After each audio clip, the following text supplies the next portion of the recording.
नमस्कार, मैं हूं वैष्णवी। सियासत पर आपका स्वागत है। चलिए जानते हैं बिहार और देश से जुड़ी राजनीति की बड़ी खबरों को। सबसे पहले एक नजर सुर्खियों पर। केंद्र सरकार से लेकर राज्य सरकार तक की पोल खोलेगी राजद। राजद नेता ने किया बड़ा दावा। पुल गिरने का क्रेडिट भी ले तेजस्वी यादव। बिहार सरकार के मंत्री का बड़ा हमला। जदयू सांसद ने की सीएम नीतीश से खास मांग। पीएम मोदी का गॉड से डायरेक्ट कनेक्शन। संसद में पीएम मोदी पर जमकर बरसे राहुल गांधी। मेधा पाटकर को मानहानि मामले में कोर्ट ने सुनाई 5 महीने की सजा। अब खबरें विस्तार से। केंद्र सरकार से लेकर राज्य सरकार तक की पोल खोलेगी राजद। राजद नेता ने किया बड़ा दावा।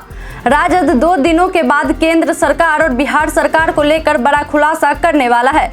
दरअसल सोमवार को मीडिया कर्मी से बातचीत के दौरान राजद नेता भाई वीरेंद्र ने दावा करते हुए कहा कि आज जो स्थिति है और ग्राफ जो अपराध का बढ़ा है, इसमें कौन लोग शामिल हैं, इसका खुलासा मैं 2 दिन के बाद करूंगा और आंकड़े पेश करूंगा कि किस तरफ से ट्रांसफर पोस्टिंग किया जा रहा है और कैसे अपराधियों को छूट मिल रही है और किनके द्वारा छूट दी जा रही है। वहीं इस दौरान उन्होंने देश में लागू हुए 3 आपराधिक कानूनों का विरोध किया और कहा कि 3 नए कानूनों से लोगों को न्याय नहीं मिलेगा। वहीं पुल गिरने मामले में हुए कार्रवाई को लेकर भी भाई वीरेंद्र ने पीएम मोदी पर रिश्वत लेने का आरोप लगाया। उन्होंने कहा कि मोदी जी से पूछना पड़ेगा कि कितने रिश्वत लिए हैं। उनको सस्पेंड किया जा रहा है। जो आदमी वहां नहीं था या था भी तो जेई के पद पर था या एसडीओ के पद पर था। जो मोटा माल लिया है उसको टच भी नहीं किया गया है क्योंकि वो सरकार का आदमी है। उन्होंने कहा है कि इन सभी मामलों का खुलासा मैं करूंगा। चुनाव विभाग को गलत जानकारी देने पर छिन गई नगर पंचायत की कुर्सी। राज्य निर्वाचन आयोग द्वारा गया जिले के खिजरसराय नगर पंचायत अध्यक्ष रिंकू देवी का निर्वाचन रद्द कर दिया गया है। जिला पंचायती राज पंचायती कृष्णा कुमार यादव ने इसकी पुष्टि कर दी है। बता दें कि खिजरसराय नगर पंचायत के निष्कासित अध्यक्ष रिंकू देवी द्वारा नामांकन व शपथ में 3 बच्चों की जगह 2 बच्चों की गलत जानकारी दी गई थी, जिसके खिलाफ तीसरे स्थान पर रही प्रत्याशी शोभा देवी के पति दिनेश सिंह ने राज्य निर्वाचन आयोग में शिकायत दर्ज कराकर जांच की मांग की थी। वहीं जांच के बाद अब करीब 18 महीने बाद आयोग द्वारा अध्यक्ष रिंकू देवी पर सदस्य छुपाने व शपथ में गलत जानकारी देने मामले में उनका निर्वाचन रद्द कर दिया गया है। बिहार सरकार के मंत्री ने बताया, पटना में कब से शुरू होगा मेट्रो। बिहार सरकार के नगर विकास मंत्री विधि मंत्री नितिन नवीन ने सोमवार को प्रेस कॉन्फ्रेंस किया। इस दौरान नितिन नवीन ने कई मामलों को लेकर सरकार का पक्ष रखा। वहीं नितिन नवीन ने इस दौरान बताया कि पटना में कब मेट्रो शुरू हो जाएगा। पटना मेट्रो को लेकर नगर विकास मंत्री नितिन नवीन ने कहा कि पटना मेट्रो 2026 में पहले फेज में शुरू हो, इसका लक्ष्य रखकर काम किया जा रहा है। 2026 तक यह लक्ष्य पूरा कर लिया जाएगा। उन्होंने आगे कहा कि पहले और दूसरे फेज के मेट्रो निर्माण कार्य पूरा होने के साथ ही मेट्रो विस्तार पर विभाग की राज्य सरकार से सहमति बन चुकी है। पुल गिरने का क्रेडिट भी ले तेजस्वी। बिहार सरकार के मंत्री का बड़ा हमला। बिहार के नेता प्रतिपक्ष और पूर्व उप मुख्यमंत्री तेजस्वी यादव ने इन दिनों बिहार सरकार पर हमलावर हैं। तेजस्वी नीतीश सरकार पर आपराधिक घटनाएं, पुल गिरने के मामले को लेकर सवाल खड़ा कर रहे हैं। वहीं इसी कड़ी में बिहार सरकार के मंत्री संतोष सुमन ने तेजस्वी यादव पर पलटवार किया है। संतोष सुमन ने कहा है कि तेजस्वी यादव भी एक समय में उप मुख्यमंत्री रहे हैं। उनके कार्यकाल में भी पुल के गिरने की घटना हुई। हाल में जो पुल गिरे हैं उनका डीपीआर भी उन्हीं के कार्यकाल में तैयार किया गया था और काम शुरू हुआ था।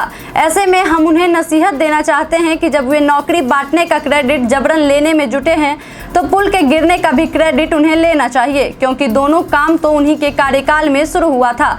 उन्होंने आगे कहा कि हालांकि नौकरी देने का काम मुख्यमंत्री करता है। पीएम मोदी का गॉड से है डायरेक्ट कनेक्शन। संसद में पीएम मोदी पर जमकर बरसे राहुल गांधी। सोमवार को लोकसभा में विपक्ष के नेता राहुल गांधी ने संसद में कहा कि भारत के विचार, संविधान और संविधान पर हमले का विरोध करने वाले लोगों पर एक व्यवस्थित तरीके से और बड़े पैमाने पर हमला किया गया है। इसके साथ उन्होंने पीएम मोदी पर हमला करते हुए कहा, उनका तो सीधे भगवान से कनेक्शन है। उन्होंने आगे कहा कि प्रधानमंत्री कहते हैं कि गांधी मर चुके हैं और गांधी को एक फिल्म के जरिए पुनर्जीवित किया गया। क्या आप अज्ञानता को समझ सकते हैं? इस दौरान पूर्व कांग्रेस अध्यक्ष ने कहा, हमारे सभी महापुरुषों ने अहिंसा और भय को खत्म करने की बात कही है, लेकिन जो लोग खुद को हिंदू कहते हैं वे केवल हिंसा, घृणा, असत्य की बात करते हैं। आप हिंदू हैं ही नहीं। पश्चिम बंगाल में महिला की बेरहमी से पिटाई पर कंगना का ममता सरकार पर हमला।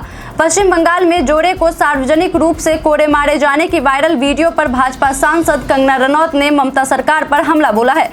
उन्होंने ममता सरकार से सवाल पूछते हुए कहा, अपने आप से जो वहां पर सरिया कानून लागू कर दिया गया है, तो मैं ममता दीदी से यही पूछना चाहती हूं कि क्या संविधान में ये लिखा हुआ है कि अपनी मर्जी से आप किसी भी राज्य में सरिया कानून लागू कर सकते हैं। इंडिया गठबंधन और राहुल गांधी को इसका जवाब देना चाहिए। बता दें कि इससे पहले बीजेपी अध्यक्ष जेपी नड्डा ने भी वायरल वीडियो पर सवाल खड़ा करते हुए ममता सरकार को कटघरे में खड़ा किया था। संसद में राहुल गांधी के बयान पर भड़के गृह मंत्री अमित शाह। सोमवार को लोकसभा में राष्ट्रपति के संबोधन पर धन्यवाद प्रस्ताव पर चर्चा की गई। इस दौरान राहुल गांधी ने केंद्र सरकार पर जमकर हमला बोला। राष्ट्रपति के अभिभाषण पर चर्चा के दौरान राहुल गांधी ने पीएम मोदी पर भी जमकर हमला किया। वहीं इस दौरान उन्होंने कहा कि पीएम मोदी हिंदू नहीं है।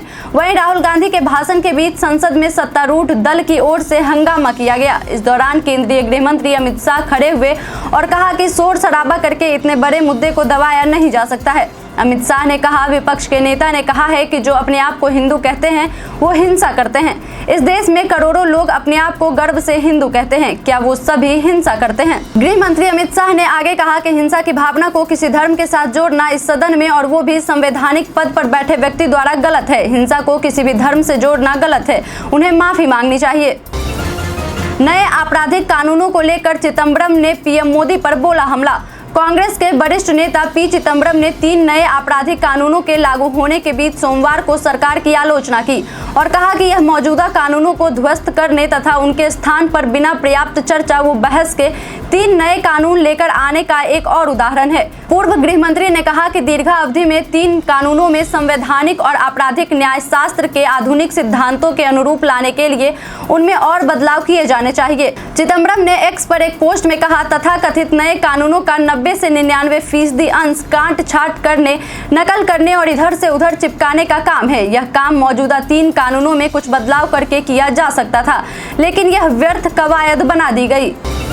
अयोध्या ने बीजेपी को सिखाया सबक। सदन में राहुल ने बीजेपी पर साधा निशाना।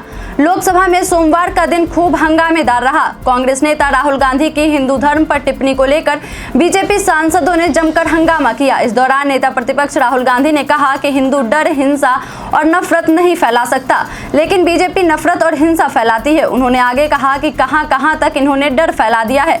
अयोध्या से शुरू करते हैं। ये कहते ही राहुल गांधी ने अयोध्या सांसद अवधेश प्रसाद से हाथ मिलाया। राहुल गांधी ने कहा कि अयोध्या में राम भगवान की जन्मभूमि ने बीजेपी को मैसेज दिया है। उन्होंने अवधेश प्रसाद की ओर इशारा करते हुए कहा कि ये मैसेज है। फिर राहुल गांधी ने कहा, जब मैंने अवधेश प्रसाद जी से पूछा कि ये कैसे हुआ तो मुझे जवाब मिला कि अयोध्या में एयरपोर्ट बना, जमीन ली गई, लेकिन आज तक उन्हें मुआवजा नहीं मिला। छोटे छोटे दुकानदारों के व्यापारों को तोड़कर उन्हें सड़क पर ला दिया गया। मेरी आवाज दबाने की कीमत बीजेपी को 63 सांसद खोकर चुकानी पड़ी। महुआ मोइत्रा का बयान। 18वीं लोकसभा के पहले सत्र के दौरान तृणमूल कांग्रेस सांसद महुआ मोइत्रा ने सोमवार को स्पीच दी। इस दौरान महुआ मोइत्रा ने कहा कि पिछली बार मुझे यहां बोलने नहीं दिया गया। उन्होंने कहा कि मेरी आवाज दबाने की सत्ताधारी दल ने भारी कीमत चुकाई है। जनता ने उनके 63 सांसदों को बैठा दिया। लोकसभा में नेता विपक्ष राहुल गांधी के संबोधन के बाद बोलने के लिए खड़ी हुई महुआ मोइत्रा ने बोलना शुरू करने से पहले पीएम मोदी सदन से जाने लगे। इस पर टीएमसी सांसद ने पीएम मोदी से रुककर उनकी स्पीच को सुनने के लिए कहा। मेधा पाटकर को मानहानि मामले में कोर्ट ने सुनाई 5 महीने की सजा। दिल्ली के उपराज्यपाल विनय कुमार सक्सेना की ओर से दायर आपराधिक मानहानि मामले में दिल्ली की साकेत कोर्ट ने प्रसिद्ध सामाजिक कार्यकर्ता मेधा पाटकर को 5 महीने के साधारण कारावास की सजा सुनाई है। कोर्ट ने मेधा पाटकर पर 10 लाख का जुर्माना भी लगाया और जुर्माने की राशि वीके सक्सेना को देने का निर्देश दिया है। मेट्रोपॉलिटन मजिस्ट्रेट राघव शर्मा ने पाटकर को मानहानि का दोषी पाया और उन्हें सक्सेना की प्रतिष्ठा को हुए नुकसान के लिए मुआवजे के रूप में 10 लाख रुपए का भुगतान करने का निर्देश दिया है। पेपर लीक को भाजपा ने बनाया व्यापार, जगदानंद का आरोप। देश में इस वक्त संसद से लेकर सड़क तक पेपर लीक का मुद्दा छाया हुआ है। विपक्ष लगातार इस मुद्दे को लेकर सरकार को घेरने में लगा है।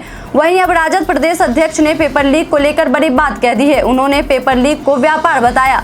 जगदानंद ने कहा है कि भाजपा शासित राज्यों में यह एक व्यापार का रूप ले चुका है, जिसमें योग्य लोगों की जगह अयोग्य लोगों को इंजीनियर, डॉक्टर बनाया जा रहा है। पूर्व मंत्री ने चिराग मांझी पर साधा निशाना। बिहार में आपराधिक घटनाएं और पुल गिरने के मामले बढ़ते जा रहे हैं, जिसे लेकर विपक्ष लगातार सत्ता पक्ष पर हमला बोल रही है। इसी कड़ी में बिहार के पूर्व मंत्री कुमार सर्वजीत ने कई मामलों में बिहार सरकार को घेरा है। उन्होंने चिराग पासवान और जीतन राम मांझी पर भी जोरदार हमला बोला है। कुमार सर्वजीत ने पुल गिरने को लेकर जीतन राम मांझी के बयान पर पलटवार करते हुए कहा कि मांझी ने कहा था कि विपक्ष के द्वारा पुल गिराया जा रहा है। यही मांझी जी कांग्रेस के समय में राज भोगे, लालू जी के समय में मंत्री बने। लालू जी इतने बुरे थे तो लालू जी के रीजन में लालू जी के टिकट से चुनाव क्यों लड़ा और उनके सरकार में मंत्री क्यों बने। समय के अनुसार भाषा को बदलना अच्छे नेता की निशानी नहीं होती है। वहीं चिराग पासवान के विशेष राज्य के दर्जे की मांग को लेकर कुमार सर्वजीत ने कहा कि चिराग जी को बधाई कि उन्होंने अपने राजनीतिक जीवन में बिहार के लिए सोचा। उनके पिता रामविलास पासवान ने भी बीजेपी को और आरएसएस को गाली दी। वहीं अब सत्ता का सुख मिल रहा है तो बोल रहे हैं कि बिहार को विशेष राज्य का दर्जा मिले, तो इसके लिए उनको जदयू सांसद ने की सीएम नीतीश से खास मांग। भागलपुर से जदयू सांसद अजय मंडल ने सीएम नीतीश से खास मांग कर दी है। अजय मंडल ने सीएम नीतीश से भागलपुर में हवाई अड्डा का निर्माण करने की मांग की है। इसकी जानकारी अजय मंडल ने अपने सोशल मीडिया पर दिया।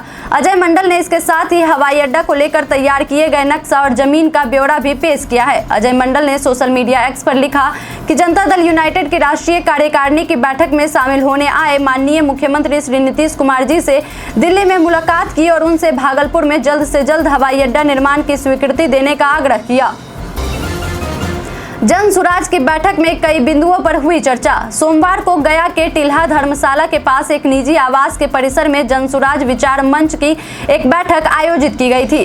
बैठक में सामाजिक कार्यकर्ता, बुद्धिजीवियों, प्रबुद्ध जनों ने जन सुराज के संस्थापक प्रशांत किशोर की विचारधाराओं से प्रभावित होकर भाग लिया। इस मौके पर समाज सेवी संजय कुमार सिन्हा ने कहा कि प्रशांत किशोर बिहार समेत पूरे देश में सबका मान, सबका विकास की अवधारणा को लेकर आगे बढ़ रहे हैं। हम जन सुराज से जुड़कर बिहार के बेहतर विकास के लिए बेहतर विकल्प बन सकते हैं।